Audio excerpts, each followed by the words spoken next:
우리 에스겔 47장 1절에 있는 말씀부터 우리 12절에 있는 말씀까지를 보면 우리가 너무 잘 아는 이 말씀입니다마는 특히 9절의 말씀에 이 강물이 이르는 곳마다 번성하는 모든 생물이 살고 또 고기가 심히 많으리니 이 물이 흘러 들어가므로 바닷물이 되살아나겠고 이 강이 흐르는 각처에 모든 것이 살 것이다. 이 강물이 흐르는 곳마다 하나님의 생명의 역사가 다시 나타나게 되리라 라고 하는 이 말씀을 합니다. 우리가 4월과 5월의 어찌 보면 한복판에 우리는 있습니다. 계절의 여방이라고도 하는 만큼 어쩌면 이것은 1년 중에 가장 아름다운 생명의 계절이기 때문에 꽃이 피고 또 잎이 돋아나고 새로운 생명이 시작되는 바로 이러한 계절이기에 우리가 생명의 계절 또는 그 계절의 여왕 이렇게도 이야기를 합니다. 이런 계절이 이런 시간이 왔다고 우리가 행복한 것이 아니라 과연 우리는 하나님 주시는 은혜 가운데 진정 행복감을 가지고 우리들이 살아가고 있느냐라고 하는 것이 더 중요한 일이라고 생각을 합니다. 톨스토이가 3가지 질문을 했습니다. 첫 번째는 이 세상에서 가장 중요한 사람은 누구라고 생각을 하느냐라는 것이고, 두 번째는 이 세상에서 가장 중요한 일이 무엇이냐라고 그가 묻습니다. 세 번째는 이 세상에서 가장 중요한 시간은 언제였느냐라고 하는 바로 이러한 질문인데, 그는 이렇게 물으면서 이렇게 그는 답을 합니다. 이 세상에서 가장 중요한 사람은 바로 지금 내 옆에 있는 사람이 가장 중요한 사람이다라는 것입니다. 우리 한번 그런가 안 그런가 한번 옆 사람을 이렇게 한번 보시길 바랍니다. 정말로 이 사람이 과연 가장 중요한 사람인가 건너뛰지 마시고 내 옆에 있는 사람이 가장 중요한 사람이고, 이 세상에서 가장 중요한 일이 무엇이냐라고 하는 것은 내가 지금 하고 있는 일이 가장 중요한 일이다라는 것이고, 이 세상에서 가장 중요한 시간은 언제냐라는 것은 바로 지금 이 시간이라고 하는 것입니다. 우리가 지금 살아가고 있는, 내가 지금 숨을 쉬고 있는 이 시간이 이 세상에서 둘도 없는 가장 중요한 시간이라고 하는 것이죠. 지금 우리가 살고 있는 이 시간이 가장 행복한 시간이고 가장 복된 시간이고 가장 은혜의 시간이며 또 가장 중요한 시간인 줄로 믿습니다. 사람은 우리가 이 행복을 유지하며 살아가기 위해서 우리들이 한 가지 잊지 말아야 할 것이 있는데, 바로 그것은 갈급함이라고 하는 것입니다. 우리들이 갈증을 해소하지 못하면 우리는 결코 행복할 수가 없다고 하는 것이죠. 우리는 지금 이 세상을 살아가며 우리의 갈급함을 우리는 해소하며 살아가고 있느냐. 그래서 다윗은 우리의 행복을 위해서 하나님께서 우리를 푸른 풀밭과 잔잔한 물가로 우리를 인도해 주신다. 바로 그것이 하나님이 우리를 인도하시는 은혜요. 푸른 풀밭과 잔잔한 물가로 우리가 하나님의 인도함을 받아 살아갈 때에 그것이 행복이고 그것이 가장 귀한 일이며, 이것이 하나님의 그 세상에 무엇과도 바꿀 수 없는 하나님 은혜라고 하는 것입니다. 이스라엘 북쪽에는 헬몬산이라고 하는 산이 있습니다.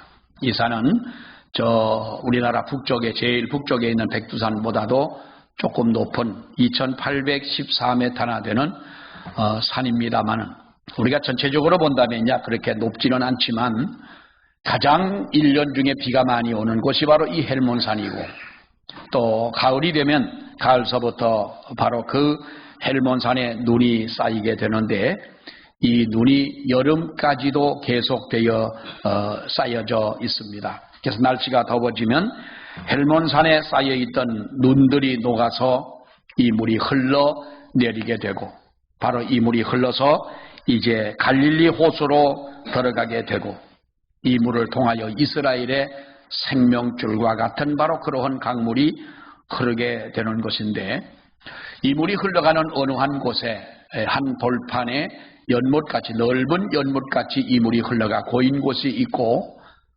그곳에 한 나무가 자라는 것을 볼 수가 있다고 그럽니다. 그래서 다윗이 그 노래할 때에 시냇가에 심은 나무라고 하는 말을 아마도 그러한 풍경을 보고 이야기하지 않았겠느냐. 오늘 10절에 있는 말씀을 보면은 이 강가에 어부가 설 것이니 엔게디에서부터 에네글라임까지라고 하는 이 말씀이 있는데 이 엔게디라고 하는 이곳이 바로 이 사해 바다 옆에 위치해 있는 그러니까 이 저 북쪽에 있는 헐몬산에서부터 흘러내리는 이 물이 바로 갈릴리를 지나서 사해 바다까지 이렇게 내려가는 모든 사람이 마실 수 있는 바로 생명의 물이 된다고 하는 것입니다. 성경은 하나님의 축복과 은혜를 이야기할 때에 물로 비유한 부분들이 굉장히 많습니다. 어찌 보면 이스라엘의 지리적인 상황에서 볼 때에 하나님의 생명, 하나님의 은혜를 가장 어떻게 보면 가깝게 이해할 수 있는 바로 이스라엘적인 표현이라고도 할 수가 있겠습니다만 성경에서 말씀하고 있는 이 물은 바로 생명과 같은 것이다. 어쩐 면에서는 생명과 물은 같은 것이다 라고도 할 수가 있겠습니다.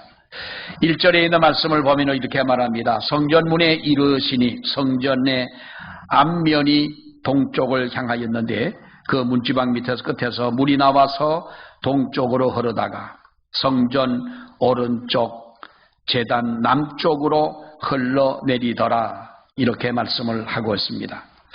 오늘 이 말씀을 보면 선지자 에스겔이 그 물의 근원을 하나님께서 보여주신 그 환상대로 말씀을 하고 있는데 에스겔이 살던 시대에는 물이 없는 시대였습니다.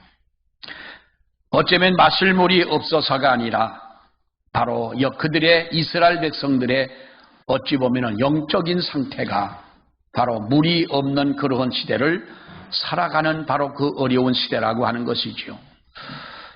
여러분 우리나라의 물 부족 국가라고 하는 것이 발표될 때가 언제입니까? 1993년도에 우리나라는 물 부족 국가가 앞으로 될 것이다. 그때까지만 하더라도 우리는 물 부족 국가라고 하는 것을 이해하지를 못했습니다만은 그 당시에 이러한 발표를 했을 때에 이것을 믿는 사람들 그렇게 많지가 않았습니다.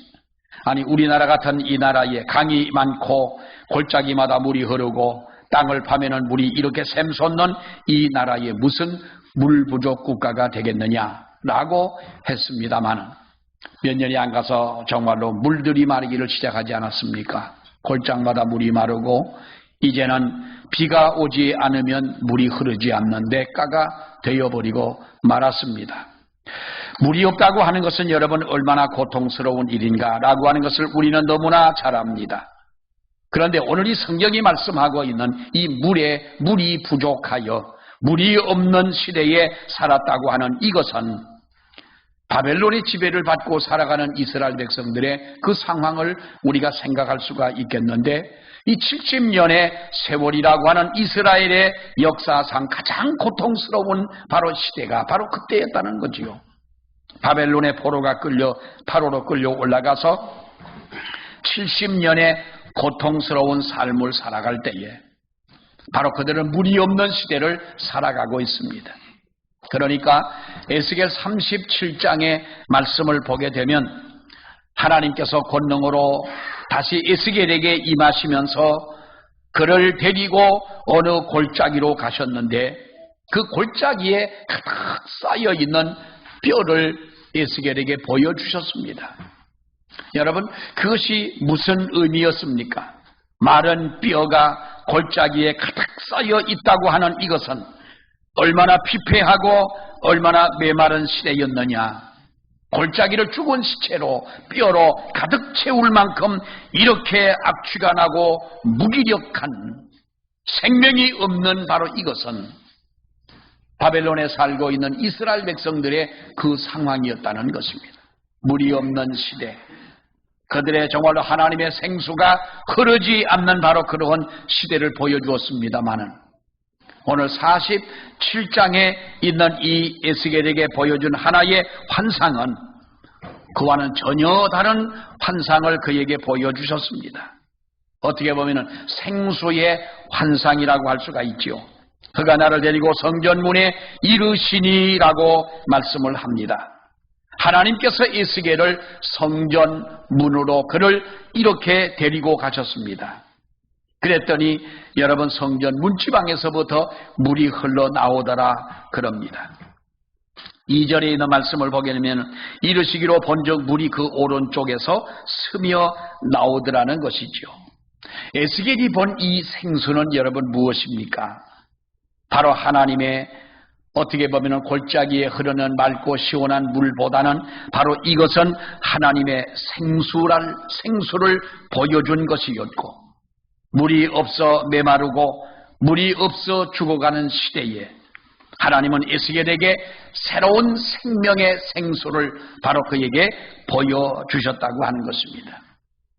여러분, 왜 죽음의 시대에 물이 필요한 것일까요? 마른 뼈가 가득한 바로 그러한 환상을 보여줬던 그 민족에게 왜 하나님은 이 생수에 물이 필요했느냐라고 하는 것입니다. 물이 없으면 우리는 살 수가 없다는 것을 너무나 잘 압니다.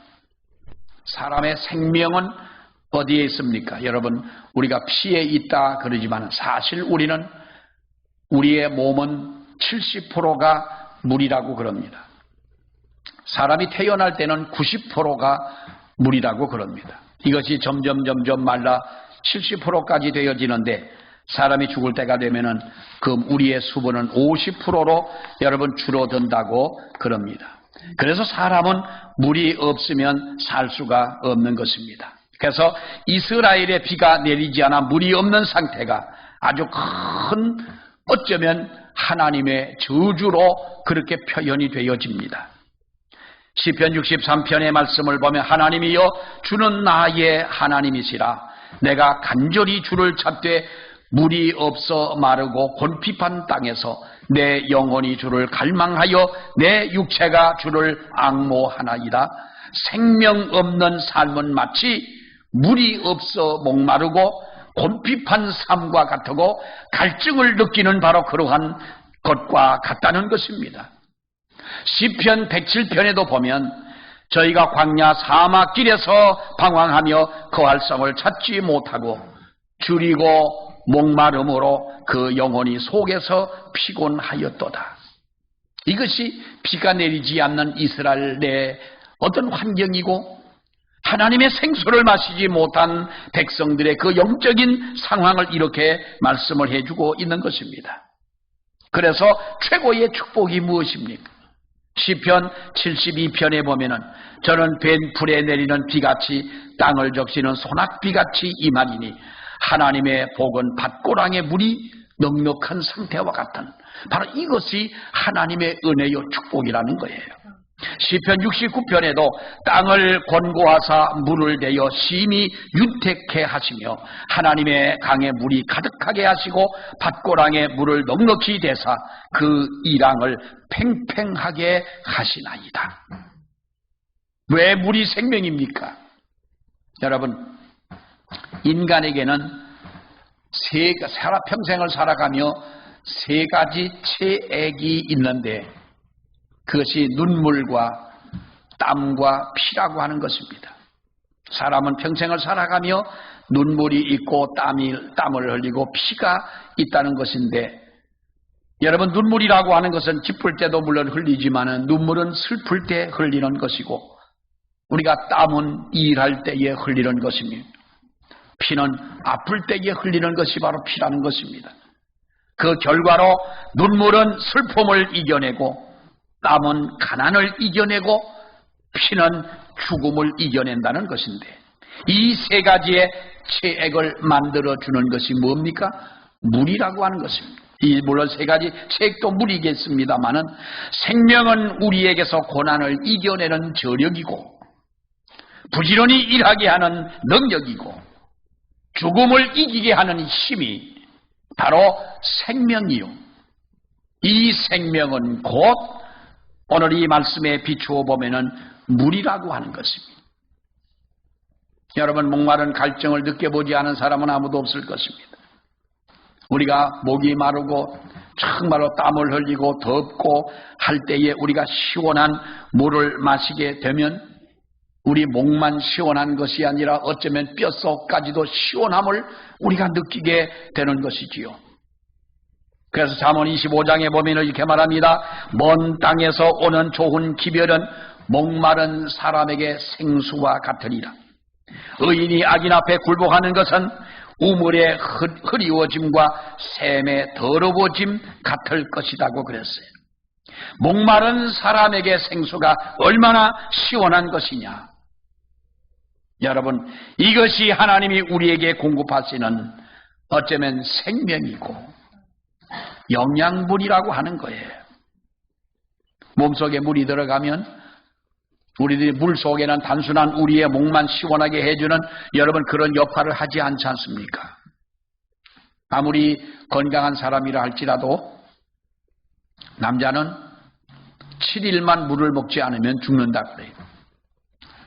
근데 여자들은 한 이틀 더 견딘대요. 뭐 밥을 먹는 것도 그렇다고 합니다만 여러분 일주일 굶어서 죽는 사람은 없습니다. 40일 금식하는 분들을 보세요. 40일을 정말로 금식을 하며 물만 마셔도 여러분 걷더니 40일 금식을 하고 하는 분들을 우리가 볼 수가 있는데 우리들이 물이 없으면 살 수가 없어요.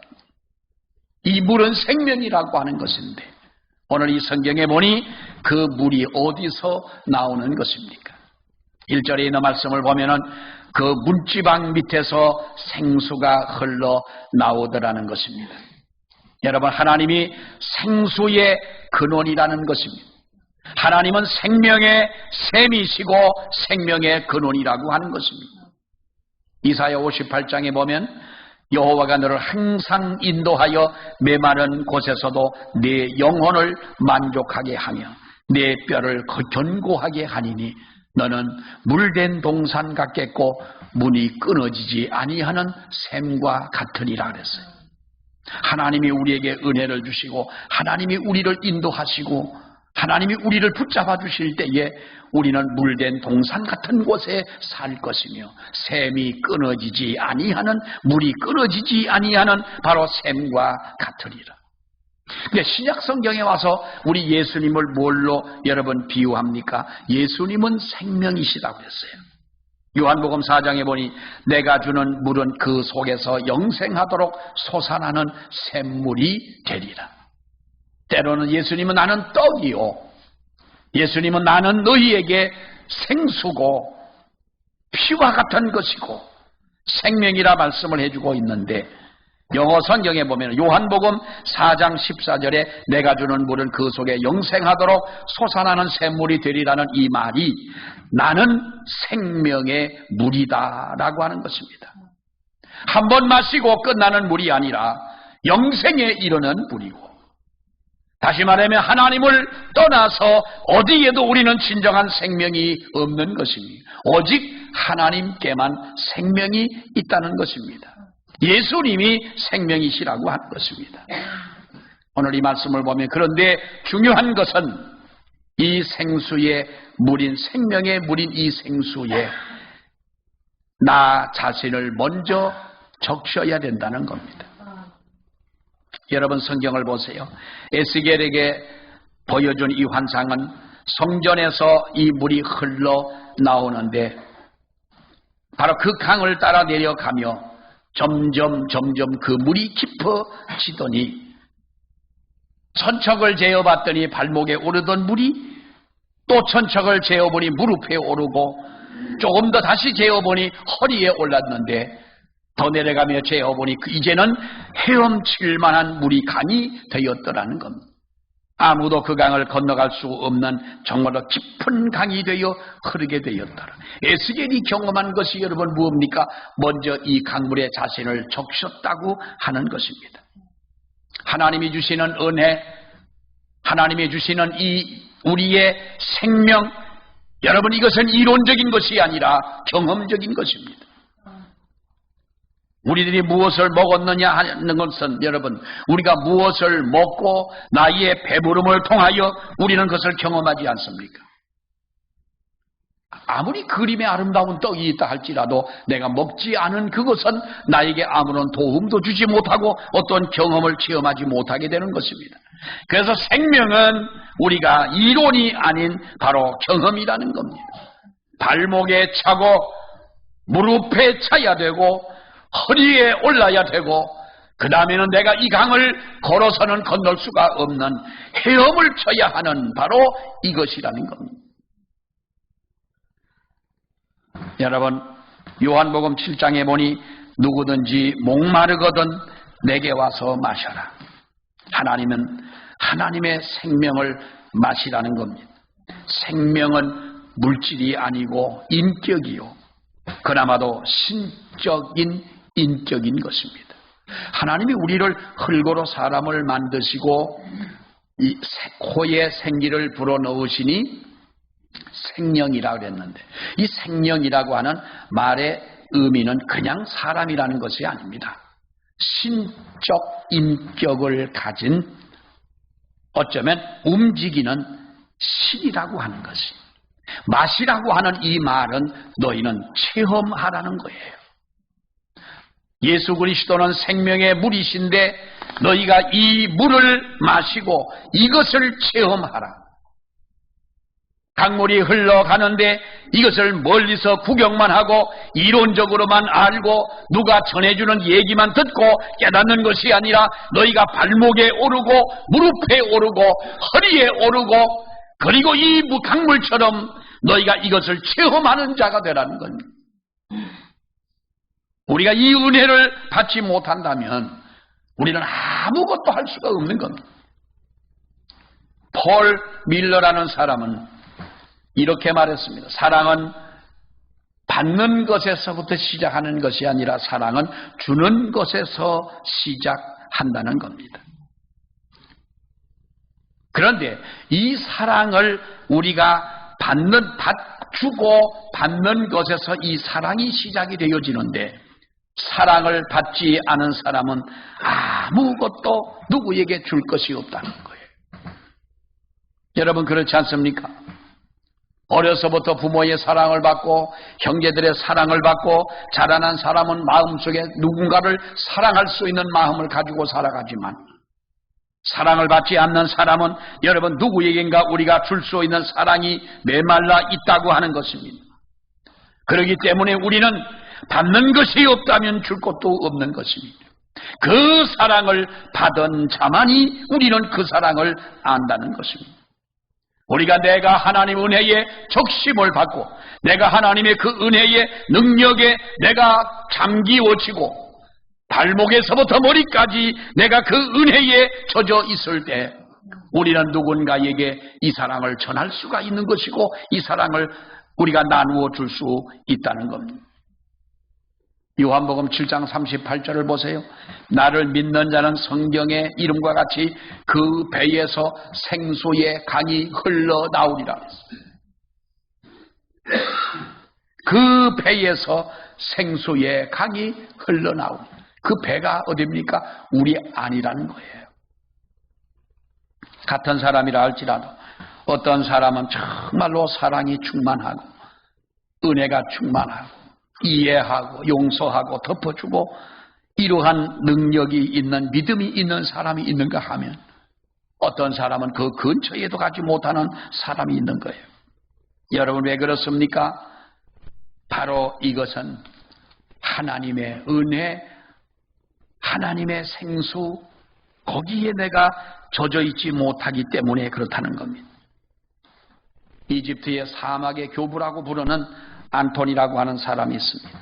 이 사람은 이렇게 말했습니다. 진리를 찾기 위해 바다를 건너지 마라. 진리를 찾기 위해 바다를 건너지 마라. 진리는 내 안에 있느니라 그랬어요. 유학을 하기 위해서 외국을 가지 말라는 말이 아닙니다. 진리는 어디를 가도 결국 우리 안에 있다고 하는 것입니다. 탕자로 살다가 돌아와서 회개했던 어거스틴은 훗날에 이렇게 고백을 했지요. 하나님을 제가 너무 늦게 알았습니다. 그렇게 오래 계셨으면서 날마다 새로운 분, 제가 하나님을 밖에서 찾고 있을 때 하나님은 내 안에 계셨습니다. 하나님은, 이 어거스틴은 하나님을 찾으려고 오랫동안 방황을 했습니다. 플라톤의 철학의 심취가 되어지고 만이교에서 또한 진리를 배우려고 했고 수사학을 공부하고 여러 가지 학문을 배웠지만은, 그러나 쾌락 속에 그가 살았지만은 진정한 행복이 없고 하나님이 없더라는 거예요. 결국 회개하고 돌아왔을 때 뜻밖의 하나님은 내 안에 계시더라는 걸 발견했어요. 하나님의 생명이 우리 안에 있기 때문에 가끔 우리는 우리 안에 생명이 있다는 사실을 잊어버리고 삽니다. 남이 보면 분명히 행복한 조건 속에 살아가는 사람인데 그 행복의 조건 속에 살아가면서도 우리는 그 행복함을 느끼지 못할 때가 많은 거예요.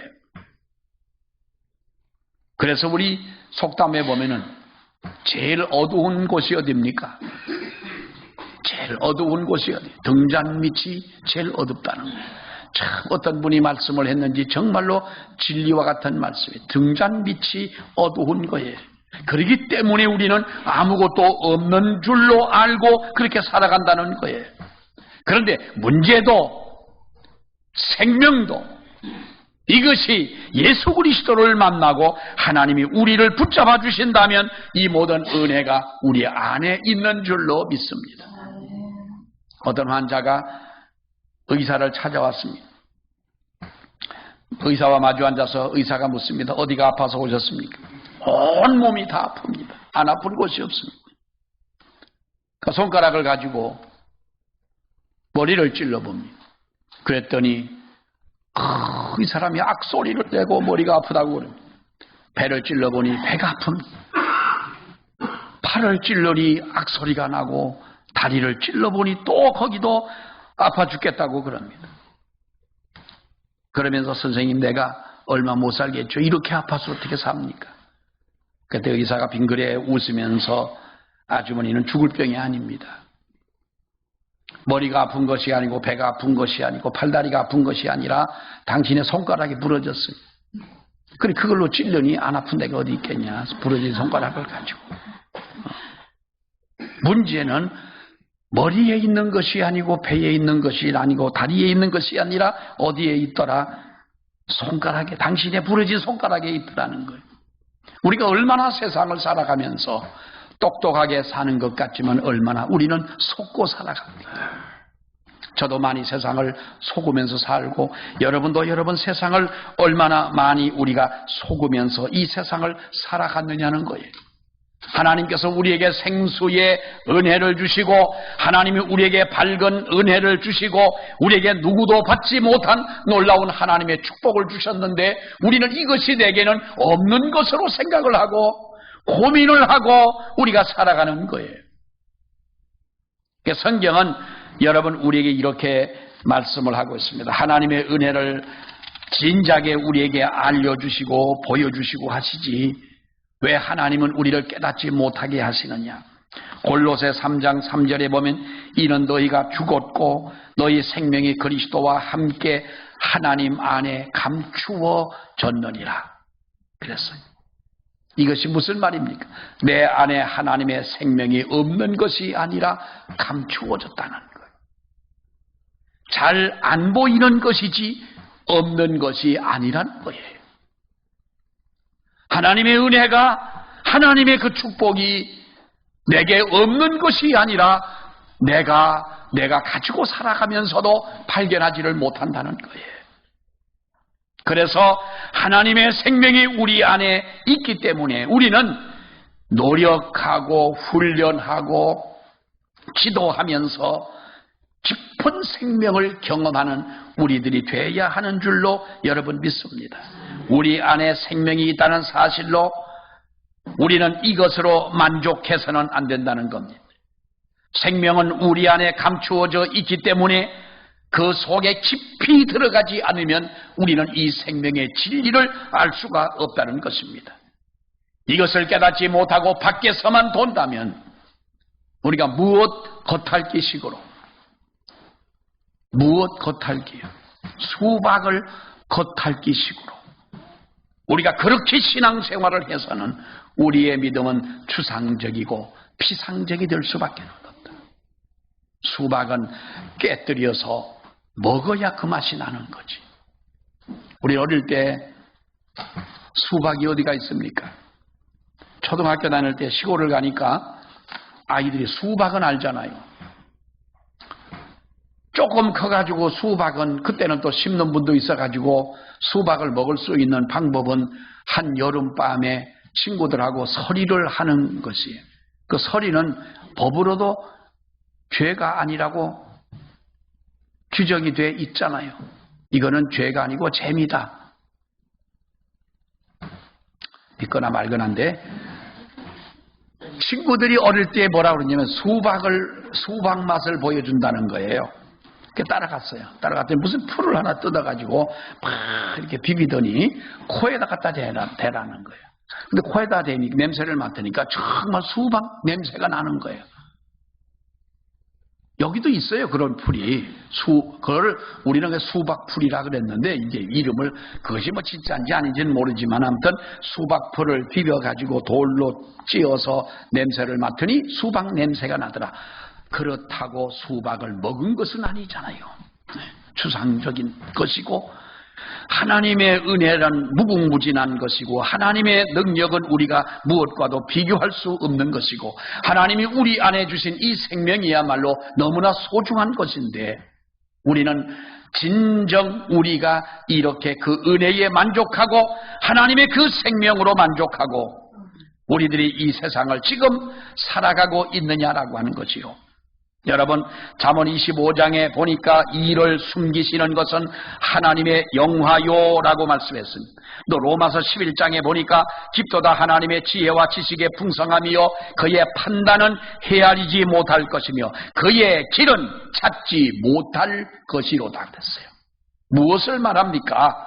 하나님의 생명이 우리 안에 있지만은 이것은 우리 지식과 경험으로 쉽게 알아지는 것이 아니라는 거예요. 깊이 들어가 봐야 안다는 거예요. 하나님의 진리는 우리가 깊이 들어가야 깨닫게 되는 줄로 믿습니다. 발목에 잠긴 그물을 가지고 다 내가 받은 것처럼 얘기해서도 안 됩니다. 무릎에 찬 그물을 가지고 우리가 모든 것을 아는 것처럼 얘기해도 이것은 여러분 잘못 아는 것입니다.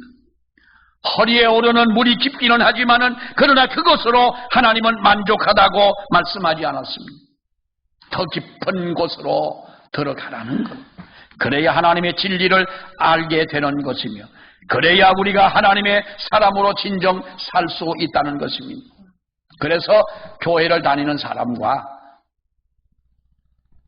깊은 영성의 사람이 되는 것은 그 질이 다른 거예요. 그 질이 달라요. 하나님의 생명을 가지기만 하면은 우리가 하나님의 은혜를 받았다면 우리는 예수 믿는 사람이면은 분명합니다. 그러나 깊은 하나님의 진리를 깨닫고 영성의 사람은 하나님의 생명과 깊이 사귀는 사람. 밖에서 서성대지 않고 감추어진 생명 속으로 들어가는 사람이. 또한 이 강물은 여러분 흘러야 된다는 것입니다. 아무리 우리 안에 생명이 있고 우리가 아무리 그 속에 깊이 들어간다 할지라도 사랑하는 여러분, 우리는 한 가지를 잃으면 잊어버리면 생명과 아무 관계가 없는데 이 물이 흘러가지 않는다면 이 물은 곧 썩은 물이 되고 죽은 물이 된다는 것. 은혜를 체험했다가도 정말 우리가 과거에 하나님의 놀라운 그 은혜를 체험했지만은 그러나 그 은혜를 우리는 아주 근본까지 잊어버리는 사람들이 있지 않습니까? 왜 그렇습니까? 이 물이 흘러가지 않기 때문에 그런 것입니다. 비가 내리고 장마가 져서 홍수가 나면 앞개울도 깨끗해집니다. 그런데 그 물이 다 내려가고 난 다음에 비가 내려서 늘은 물이 이제 내려가고 나면 아쉬운 것이 이 냇가를 지나가 저 위까지 올라가 보면은 물이 그렇게 많지가 않은 거예요. 그러니까 이 물이 뭐 썩었다고 표현해야 맞을 거예요. 냄새가 나요. 뭐 이유는 뭔지 모르지만은 여러분 냄새가 납니다. 그러나 흐르는 물은 썩지 않습니다. 흐르는 물에는 냄새가 나지를 않습니다. 흐르는 물은 생명력이 있는 것입니다. 고여있는 물은 생명이 없는 것 아니겠습니까? 그러나 이와 같이 강물은 흘러야 된다는 것이죠. 여러분, 성경에서 바다를 말할 때 대개 세상을 비유적으로 말하는 경우가 많습니다. 그래서 성경에서 말하는 바다는 세상인 거지요. 고대 사회의 바다는 무서운 존재였습니다. 지금은 큰 배도 있고 뭐 꼭 배로 갑니까? 비행기를 타고 바다를 건너가기도 합니다만은 옛날에는 배밖에 없습니다. 근데 그 배가 큰 배가 아니고 작은 돛단배에 불과합니다. 그 배를 가지고 대양을 지날 때에 사람들이 떨지 않을 수가 없는 것입니다. 그래서 옛날에는 파도가 치면은 사람들이 바다에는 무슨 리워야단, 용과 같은 것이 있다. 우리나라 사람들은 그 첨단의 기술을 가지고 고기가 물 바닷속에 지금 있느냐 없느냐를 여러분 그 기계를 가지고 보면서도 용왕님이 잡히게 해주셔야 잡는 것이지 용왕님이 고기를 잡지 말라고 그러는데 우리가 어떻게 잡겠냐. 그 용왕님은 얼굴도 한 번 본 적도 없으면서도 며칠 전에도 보니까 배에서 막걸리 한 잔을 따라가지고 휙 집어던지는 거예요, 바다에다. 왜 그러냐고 물어봤더니 용왕님 드린다는. 거지같이 용왕님이 그 던져주는 막걸리나 먹고 사는 용왕님이 뭔 고기를 잡게 해주겠다고 그랬어. 바다에 대한 공포가 성경에도 보면 여러 번 있잖아요. 노아 시대 때의 바다의 공포는 세상의 모든 사람을 죽게 했어요. 요나 시대의 노아의 그 바다의 공포는 여러분 그가 물고기 뱃속으로 들어가는 정말로 그 하나님의 심판을 받잖아요. 갈릴리 바다의 파도는 모든 제자들의 마음속에 두려움을 줬던 것입니다. 그런데 여러분 성경 마지막에 보면은 재미난 구절이 있어요. 요한계시록 21장 1절 이하에 보면 내가 새 하늘과 새 땅을 보니 처음 하늘과 처음 땅이 없어졌고 바다도 다시 있지 않더라 그랬는데 왜 천국에는 새 하늘과 새 땅은 있는데 바다는 없을까요? 상징적인 표현이지요. 바다에는 공포가 있고 두려움이 있고 죄가 있고 악이 있고 무서워 벌벌 떠는 바로 그러한 두려움이 있는 곳이 바로 이 바다였는데 하나님의 나라에는 그래서 이 바다는 없다는 거예요. 그 당시에 표현적인 것이지요. 에스겔 47장 12절에 보면 강 좌우가에는 각종 먹을 과실나무가 자라서 그 잎이 시들지 않고 열매가 끊이지 않고 달마다 새 열매를 맺게 되는 그 물이 어디서 나왔기에 성소에서 통하여 나옵니다. 그 열매는 먹을 만하고 그 잎사귀는 약재료가 되겠다. 이렇게 말씀을 하고 있는데 어떻게 이런 일이 여러분 일어나고 있는 것입니까? 하나님의 생명으로 이루어지는 바로 이 하나님의 은혜인데 이 물이 흘러가야 한다는 것입니다. 사랑하는 여러분, 여러분의 하나님으로부터 받은 생명도 흘러가야 세상을 적실 수 있는 줄로 믿습니다. 여러분 심령만 적시고 마는 이러한 믿음이 아니라 시편 64편의 말씀처럼 주께서 밭고랑에 물을 넉넉히 대사 그 이랑을 팽팽하게 하시고 또 단비로 부드럽게 하시고 그 싹에게 복을 주셨나이다. 하나님의 생수만이 이 세상을 부드럽게 하는 것이고 그래서 이 생수로 인하여 생명을 살리는 역사가 있게 된다는 것입니다. 우리 교회가 먼저 그런 생명을 살리는 교회가 되어야 할 줄로 믿습니다. 우리 성도들이 자신이 이 생명을 소유한 성도가 되시기를 바랍니다. 그래서 이러한 생명을 소유한 성도가 사는 가정이 살고 교회가 살고 이웃이 살고 이 나라가 사는 줄로 믿습니다. 하나님의 성전 문지방에서 흘러나오는 이 생수, 하나님의 은혜를 받은 우리들입니다.